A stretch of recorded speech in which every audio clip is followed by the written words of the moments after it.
Que a graça e a paz do nosso Senhor e Salvador Jesus Cristo seja com vocês, esteja conosco em mais esse dia, em mais esse devocional. Eu quero começar fazendo 3 perguntas para vocês. Você já tentou fazer o bem, mas acabou fazendo o mal, justificando o mal pelo bem que você fez? Ou ainda, você tentou fazer o bem, mas fez o mal sabendo que estava fazendo mal e ainda assim cometeu o mal? Você se sentiu incomodado pelo mal que você fez? E mesmo sabendo que você estava cometendo um pecado, fazendo uma coisa errada, você ainda assim continuou fazendo esse mal? Você ficou fazendo, você fez esse mal? Eu quero, nesse momento, para que a gente possa entender mais sobre cometer o mal, fazer o bem, essa guerra infindável, eu quero que você curva a sua cabeça e, junto comigo, me acompanhe numa oração. E depois vamos fazer a leitura da palavra de Deus. Bondoso Deus, amado Pai, graças te damos, Senhor, por mais esse dia. Te agradecemos, Senhor. Te agradecemos, Pai, pela oportunidade de lermos a tua palavra. Te agradecemos, Pai, pela tua presença aqui conosco. Te agradecemos, Senhor, pelo sacrifício do teu filho na cruz do Calvário. Te agradecemos, porque sem ti nós não somos absolutamente nada. Obrigado, Paizinho, porque até aqui o Senhor tem nos ajudado. Obrigado por perdoar os nossos pecados.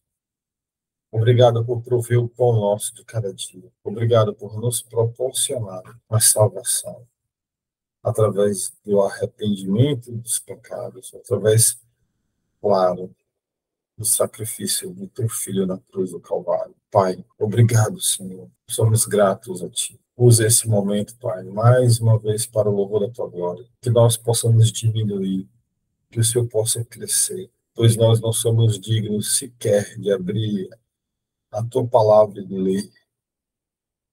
Ainda assim, o Senhor nos presenteia com essa palavra linda e maravilhosa. E o Senhor nos presenteia a possibilidade de abrirmos, lermos e entendermos. Ah, Jesus. Obrigado. Paizinho, até descapacita nesse momento. Descapacita com a sabedoria vinda do alto, para que possamos levar a palavra da salvação para aquelas pessoas que necessitam. E que seja feito de acordo com a tua vontade, para honra e glória do teu santo nome. É o que nós oramos e te agradecemos em nome do teu filho Jesus. Amém. Quero compartilhar a tela na leitura que nós vamos fazer hoje. A leitura está em Romanos, capítulo 7, o versículo 7 até o versículo 25. O que vamos dizer, então? Que a própria lei é pecado? É claro que não. Mas foi a lei que me fez saber o que é pecado. Pois eu não saberia que é a cobiça, se a lei não tivesse dito: não cobice. Porém, o pecado se aproveitou dessa lei para despertar em mim todo tipo de cobiça. Porque, se não existe a lei, o pecado é uma coisa morta. Versículo 9. Pois houve um tempo em que eu não conhecia a lei e estava vivo. Mas quando fiquei conhecendo o mandamento, o pecado começou a viver. 10. E eu morri, e o próprio mandamento que me devia trazer a vida me trouxe a morte. Porque o pecado, aproveitando a oportunidade dada pelo mandamento, me enganou e por meio do mandamento me matou. 12. Assim, a lei vem de Deus e o mandamento também vem de Deus. Diz o que é certo que é bom. Então, será que o que é bom me levou à morte? É claro que não. Foi o pecado que fez isso. Pois o pecado, usando o que é bom, me trouxe à morte para que ficasse bem claro aquilo que o pecado realmente é. E assim, por meio do mandamento, o pecado se mostrou mais terrível ainda. 14. Sabemos que a lei é divina, mas eu sou humano e fraco, e fui vendido ao pecado para ser seu escravo. 15. Eu não entendo o que faço, pois não faço o que gostaria de fazer. Pelo contrário, faço justamente aquilo que odeio. Se faço o que não quero, isso prova que reconheço que a lei diz o que é certo. Isso mostra que, de fato, já não sou eu quem faz isso, mas o pecado que vive em mim é que faz. Pois eu sei que aquilo que é bom não vive em mim, isto é, na minha natureza humana, porque mesmo tendo dentro de mim a vontade de fazer o bem, eu não consigo fazê-lo. Pois não faço o bem que quero, mas justamente o mal que não quero fazer é o que eu faço. Mas se faço o que não quero, já não sou eu quem faz isso, mas o pecado que vive em mim é que faz. Assim, eu sei que o que acontece comigo é isto. Quando quero fazer o que é bom, só consigo fazer o que é mal.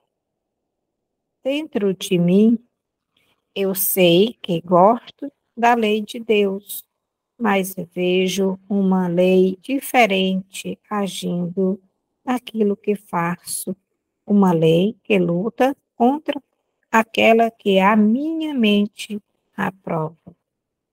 Ela me torna prisioneiro da lei do pecado que age no meu corpo. Como sou infeliz, que me livraria deste corpo que me leva para a morte? Que Deus seja louvado, pois Ele fará isso por meio do nosso Senhor Jesus Cristo. Portanto, esta é a minha situação. No meu pensamento, eu sirvo a lei de Deus, mas na prática, sirvo a lei do pecado. Amém? Misericórdia, Senhor. Amém. Glória a Deus, Todo-Poderoso, por Jesus Cristo.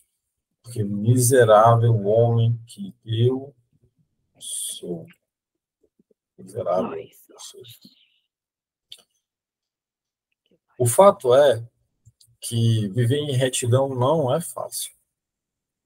E existem três motivos bem claros e evidentes que nos fazem conflitar diariamente entre o pecado e a santidade.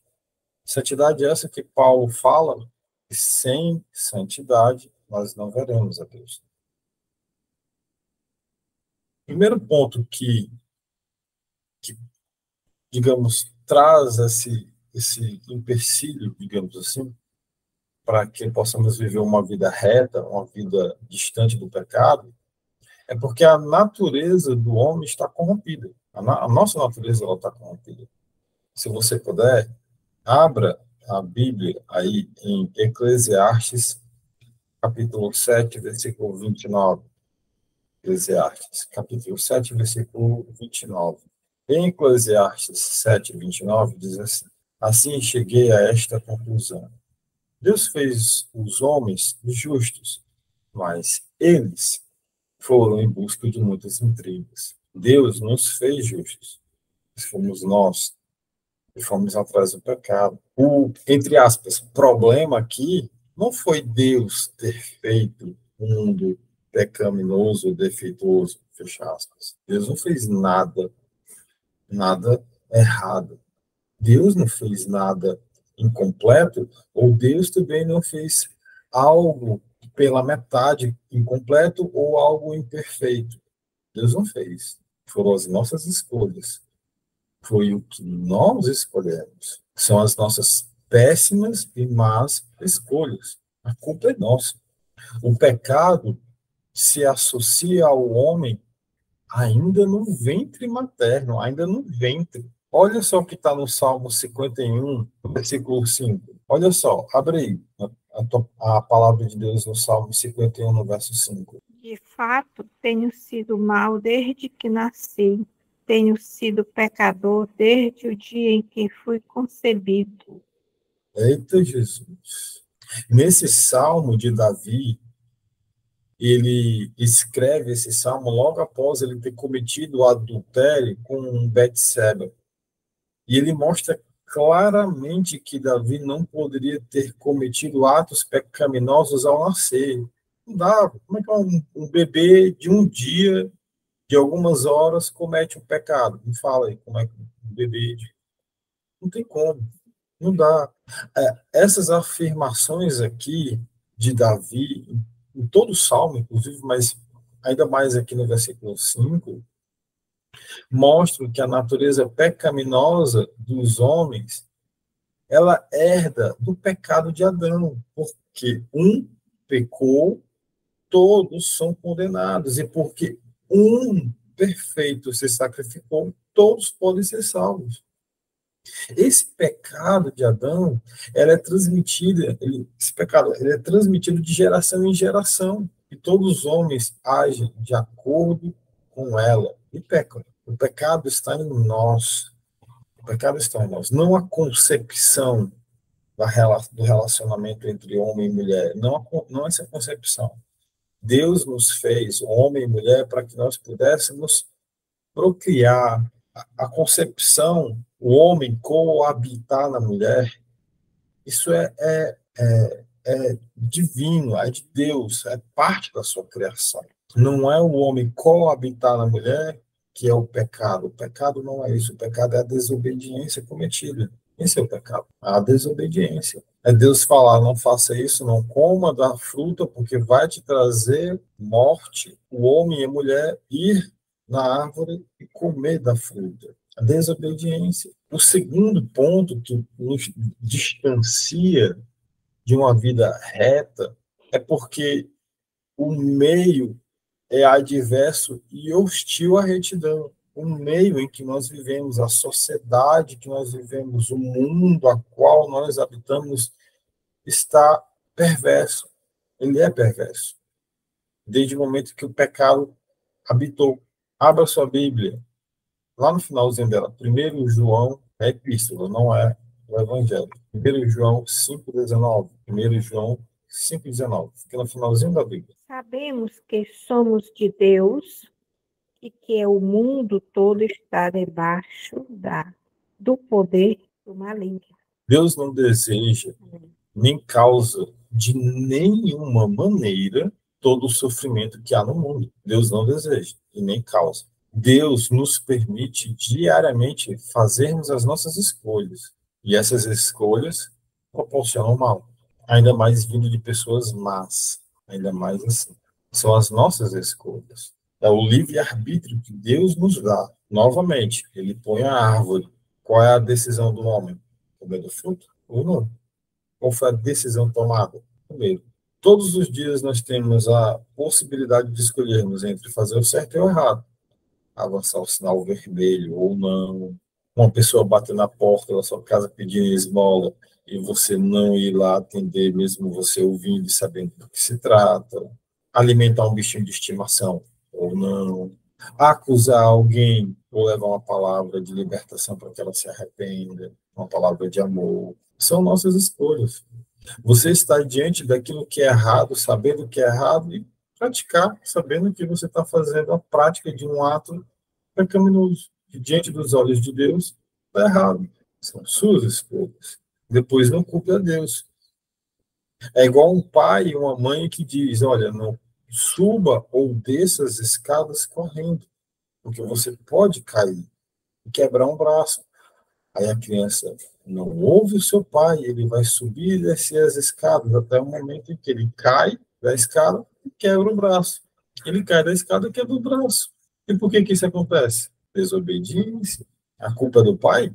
A culpa é da mãe? Terceiro ponto que nos distancia de uma vida reta é porque a nossa luta, muitas das vezes, nós não observamos o fato correto do porquê e de onde que vem a nossa luta. É o que está escrito lá em Efésios, se você puder abrir a sua Bíblia, Efésios, no capítulo 6, no versículo 12. Pode ler para mim, para nós. Capítulo... Para a nossa luta não é contra pessoas, mas contra os poderes e autoridades, contra os dominadores deste mundo de trevas, contra as forças espirituais do mal nas regiões celestiais. A vida cristã, gente, ela é uma batalha espiritual, na qual a oposição mais importante contra o evangelho se origina das forças espirituais do mal. O campo de batalha é o campo espiritual. Tem batalha que ela é travada e ela é vencida com o joelho no chão, com o joelho no chão, com oração, com jejum, com jejum. Tem a gente pensando assim, em uma última análise, em um último ponto, aquilo que a gente pode chegar a um ser indolente, devastador, que exerce domínio sobre o homem, aliás, certo domínio sobre o homem. Satanás, ele leva Adão à queda. Ele tentou Jesus Cristo no deserto. Ou você acha que ele não vai lhe tentar a você pecar? Você acha que ele não vai fazer isso com você? Satanás, ele é descrito como que anda no derredor do mundo, ali, ao nosso derredor. Ele está ali o tempo todo ali. Ele sabe qual o pecadinho que você gosta, que eu gosto, ele sabe. Ele sabe qual é o pecado, ele te conhece, ele me conhece bem. Lê para mim, por favor, 1 Pedro 5,8. Satanás, ele nos conhece. Ali, bonitinho ali, só esperando uma brecha para entrar e para causar um destroço na sua vida. Estejam alertas e fiquem vigiando, porque o inimigo de vocês, o diabo, anda por aí como um leão que ruge, procurando alguém para devorar. 1 Pedro 5,8. Ele fica só ali, sabe o leão que fica rodeando a presa, e ele fica ali rodando, rodando, procurando ali o melhor momento, quando menos se esperar, já era. Você já viu esse tipo de cena na internet ou algum documentário? Como que funciona? É exatamente igual. Porém, o apóstolo Paulo, ele escreve de uma forma linda lá em Romanos 7.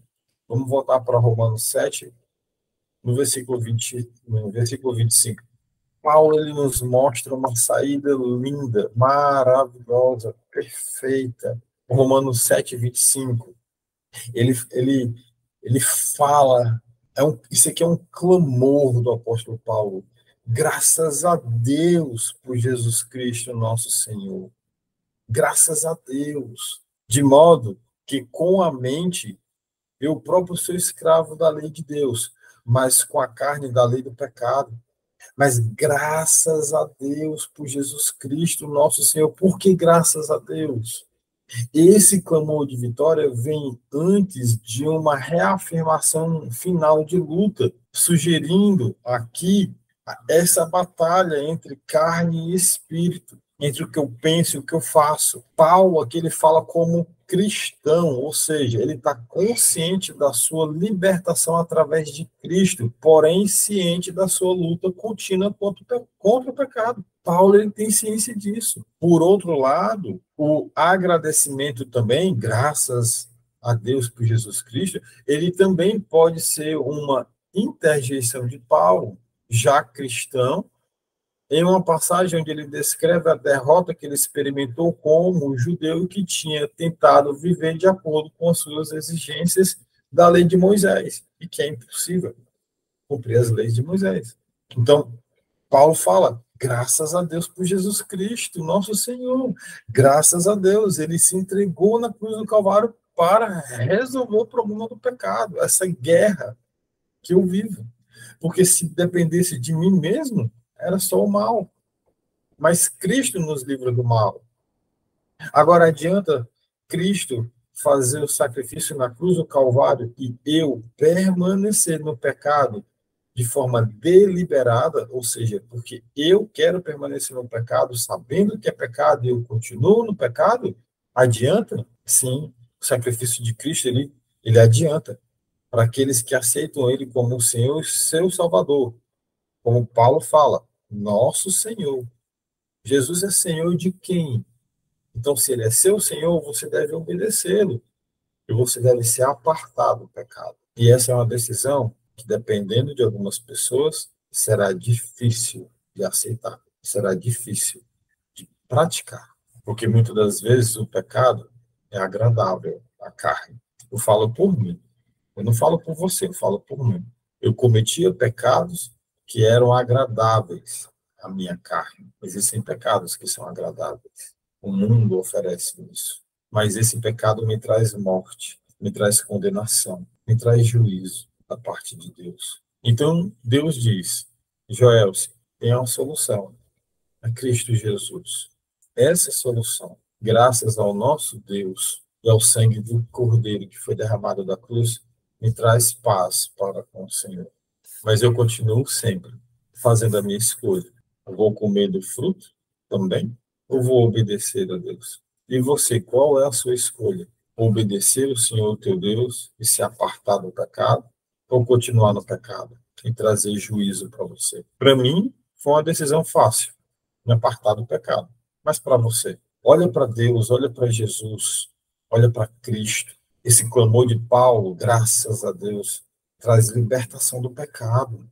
Esse clamor de Paulo traz libertação do pecado, ainda mais, como eu mencionei, se a gente abrir mão do pecado, abrir mão do pecado. Que a graça e a paz do nosso Senhor e Salvador Jesus Cristo esteja com a gente o tempo todo, diariamente. E que todos os dias, nessa guerra infindável, nós não devemos nos render. Nós não devemos nos render. E diariamente procurar a santidade. Porque sem santidade ninguém vê a Deus. Sem se arrepender dos pecados, não dá. Temos que nos arrepender dos pecados. Nascer novamente como Jesus ensina. Nascer novamente para uma nova vida. Nascer para uma nova vida. Amém? Curve sua cabeça e faça uma oração comigo. Depois o microfone estará aí liberado para vocês comentarem. Bondoso Deus, amado Pai, graças te damos por mais esse momento diante de ti. Cuida de nós, Pai, Senhor. Cuida de nós, Pai. Guia-nos pelas tuas veredas de justiça. Dá-nos da tua sabedoria, Pai, para combater esse bom combate, completar a nossa carreira e guardando a nossa fé até o fim, Pai, até o fim. Nós possamos nos apartar diariamente do pecado, fazermos escolhas boas, escolhas que agradam a Ti, Senhor. Pai, perdoa se nós pecamos contra Ti. Perdoa-nos, Pai, em nome do Teu Filho amado. Guia-nos, Senhor, pelas Tuas veredas de justiça. Nos protege, Pai. Provê o pão de cada dia para nós, em nome do Teu Filho Jesus. Protege as pessoas que nós amamos. Em nome do Teu Filho Jesus, protege as pessoas que nós amamos. Ó Espírito Santo, convence-os do pecado, até a volta do Teu Filho amado. Que nós possamos viver em santidade, em uma novidade de vida. Fruto do sacrifício de Cristo na cruz. É o que nós oramos e te pedimos. Amém.